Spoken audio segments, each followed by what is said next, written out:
Dans cette vidéo, nous allons aborder et découvrir les salaires des pilotes de F1 2026, une liste que j'ai établie pour le site sportune.fr, publiée hier sur le site, et c'est donc la 15e édition de cette liste que je mets en place pour le site sportune.fr, donc je vous invite effectivement à découvrir la liste, le lien sera en description. Donc cette liste est dominée, donc sans surprise, comme vous le voyez sur la photo, par Max Verstappen. Donc Max Verstappen devance Lewis Hamilton et Lando Norris au classement 2026. Particularité de ce trio, c'est qu'il cumule 210 millions d'euros de rémunération et c'est un record. Alors attention, quand je dis rémunération, c'est que je dis tout simplement que les pilotes sont des prestataires de services, c'est-à-dire au même titre qu'un fournisseur de moteurs, les pilotes fournissent donc leurs services pour piloter. Donc ce sont des données brutes et ce ne sont pas des données avec déduction de la part de l'agent, etc., etc. Donc ça veut dire que là, et ça fait ça, je fais ça depuis 15 ans, donc ce sont des données brutes que nous allons découvrir. Petite particularité qu'on va aborder, c'est qu'au-delà du trio qui a accumulé quand même 210 millions d'euros, ce qui est vraiment un record, et on verra tout à l'heure dans le détail ce que ça représente pour l'intégralité du classement, mais on constate une chose, c'est que tous les pilotes ont eu une grosse augmentation de salaire cette année 2026, qui montre aussi l'état général plutôt positif de la Formule 1. Alors, avant d'aborder la liste complète, on va d'abord se pencher clairement sur nos pilotes français. Donc, on voit que Gasly domine le contingent des pilotes devant Isaac Hadjar et Esteban Ocon. Au total, il y a eu 29 millions d'euros qui ont été cumulés. Alors, sachez une chose, c'est que 29 millions d'euros, c'est un record pour les pilotes français en F1 au cumul. On n'avait pas vu ça depuis, avec inflation, depuis les années 90, à l'époque de Prost et de Jean Alesi. Alors, on va pas tarder longtemps. On va aborder donc du coup très vite la liste des pilotes de F1. Donc, c'est dominé donc par Max Verstappen avec 90 millions d'euros de rémunération hors prime. Je précise bien hors prime.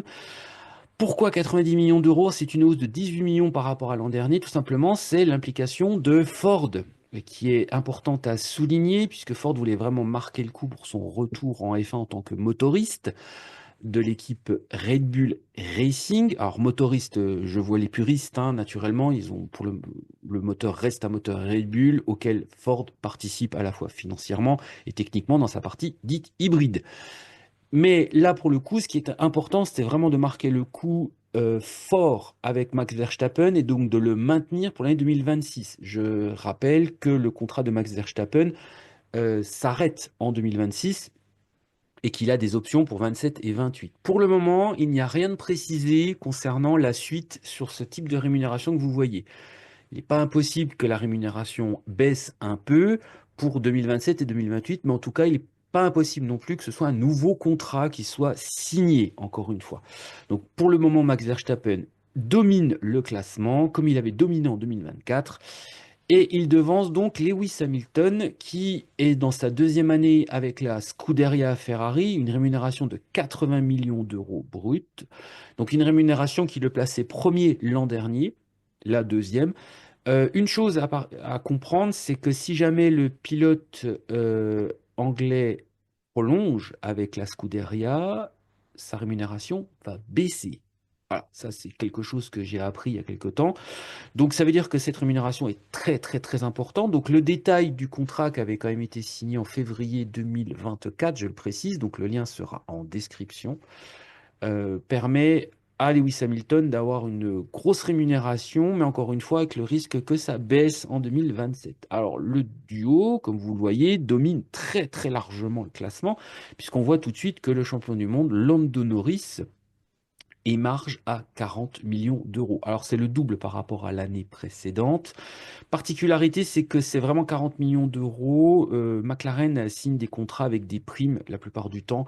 Là, ici, on n'a pas de prime cette année. C'est-à-dire qu'étant donné qu'il est champion du monde, on lui donne une rémunération fixe sans prime. Par contre, dès s'il n'est plus champion du monde, par exemple en 2026, et qu'il ne confirme pas la situation, il reviendra à son contrat initial, qui, je le précise, était un contrat à 30 millions d'euros fixe encore une fois. Donc le champion du monde 2025 devance le monégasque Charles Leclerc, qui a une rémunération de 36 millions d'euros. C'est une rémunération qui est en augmentation par rapport à la planification que la Scuderia avait signée avec le pilote il y a 2 ans maintenant. Pourquoi? En fait, c'est un petit peu comme si c'était passé en 2022, pour ceux qui s'en souviennent, où Mattia Binotto est obligé d'accélérer le système de la planification de rémunération du pilote. Charles Leclerc a un contrat qui évolue quel que soit le résultat de la Scuderia. La Scuderia a terminé quatrième du championnat du monde, mais c'est pas grave, Charles Leclerc augmente sa rémunération, ça ne changera pas. Donc l'année prochaine, ce sera pareil, et l'année suivante, encore une fois, pareil. Contrat qu'il a signé jusqu'en 2028, je le précise. Donc là, la Scuderia a décidé de faire un petit effort, donc ce qui veut dire généralement que bah, c'est pas non plus folichon en termes d'ambiance. Il y a un indicateur Leclerc quand même assez fort en la matière. Donc je trouve que, voilà, je vous le dis, c'est un élément à suivre pour le reste de la saison 2026 en fonction de la Scuderia. Concernant George Russell, il a fait enfin, x3 en fait par rapport à l'an dernier. Il avait 12 millions d'euros de rémunération. Là, il est passé à 35 millions. Attention, c'est un contrat à 1+1. Donc pareil, le lien du détail sera en description. Donc ces 35 millions d'euros, c'est uniquement pour cette saison 2026. Pas impossible que l'année prochaine sera moins, encore une fois. Mais en tout cas, là, il y a une très, très, très, très, très grosse augmentation du pilote anglais qui s'impose comme le leader de l'équipe Mercedes AMG Petronas. Donc, Russell devance le double champion du monde espagnol Fernando Alonso, qui émarge, lui, à 30 millions d'euros. C'est un contrat de 2 ans avec Aston Martin. Donc, bah, on va au bout du contrat pour le moment. Donc, on verra s'il y a une prolongation ou pas. En tout cas, cette rémunération s'inscrit dans le plan qui avait été signé il y a 2 ans entre les deux parties. Le champion du monde espagnol devance donc Oscar Piastri chez McLaren, qui avait signé sa prolongation de contrat en mars 2025, qui le mettait dans une rémunération équivalente au précédent contrat de Lando Norris, c'est-à-dire 21 millions d'euros de rémunération fixe avec une part dite variable. Donc c'est un contrat de 2 ans plus 1 an. C'est le contrat standard du côté de chez McLaren dans leur évolution. Donc l'Australien devance le premier Français du classement. Donc c'est Pierre Gasly qui avait prolongé au mois de septembre l'année dernière son contrat avec Alpine. Donc son contrat prolongation pareil, hein, un contrat sous condition dont je vous explique encore une fois les détails dans un lien d'un article. Encore une fois, le lien sera en description, mais qui a permis au Gasly d'avoir une rémunération à la hausse par rapport à son précédent contrat.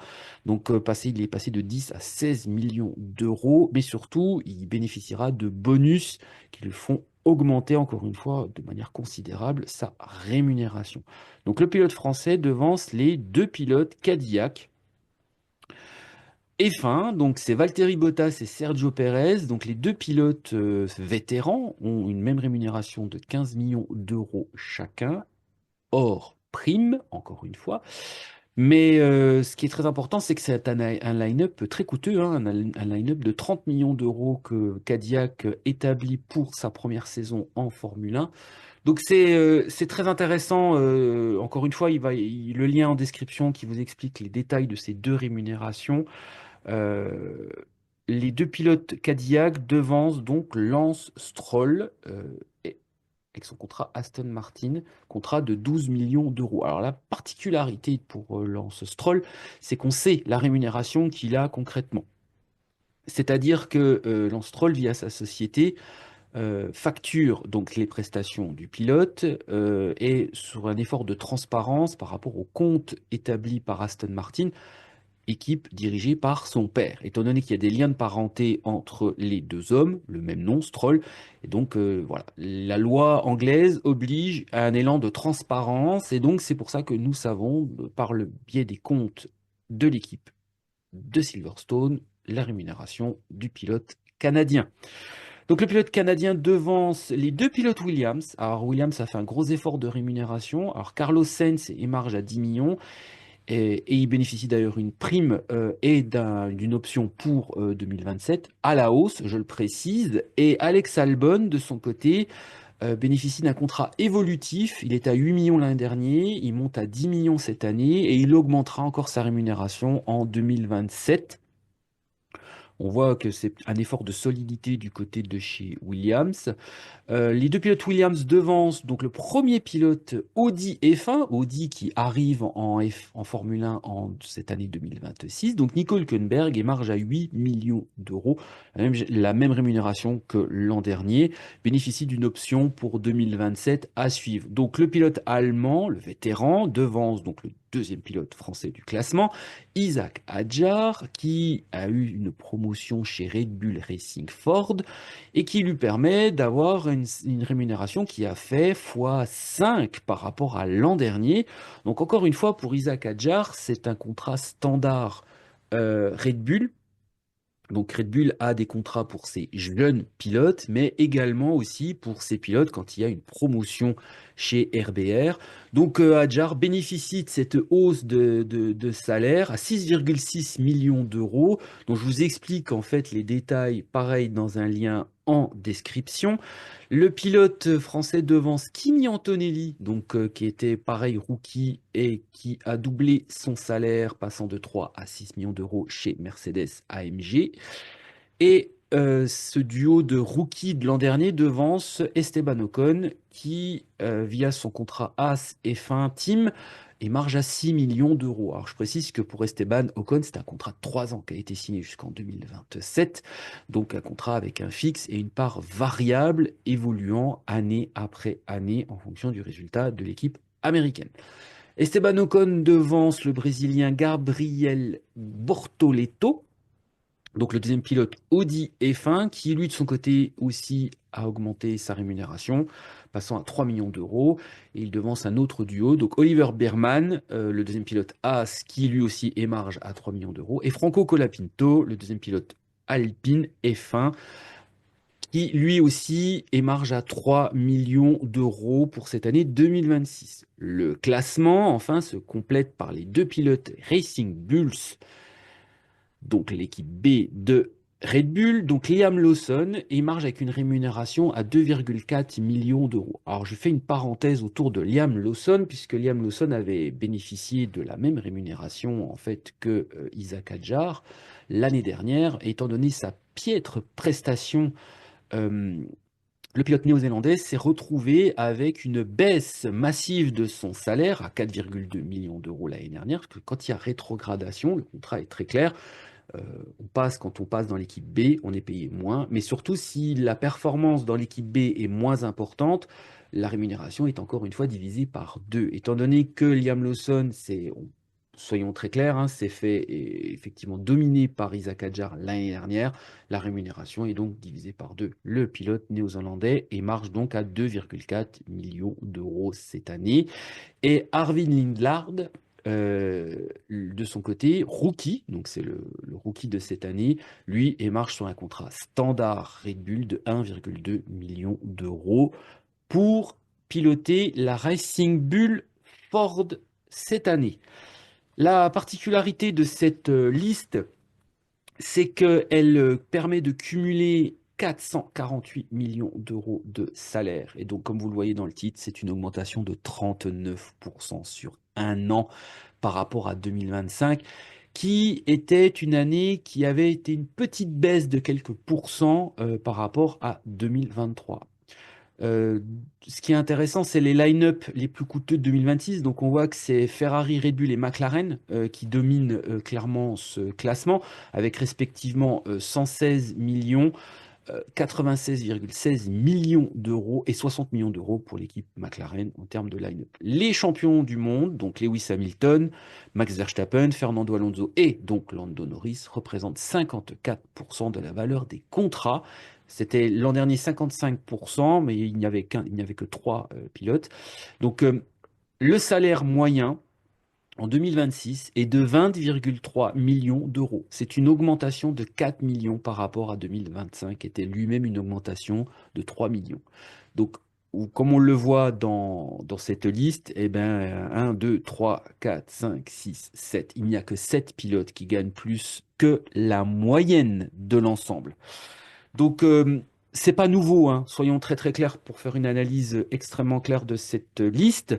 Ce n'est pas nouveau de voir les champions du monde largement devant, ça a toujours été en Formule 1.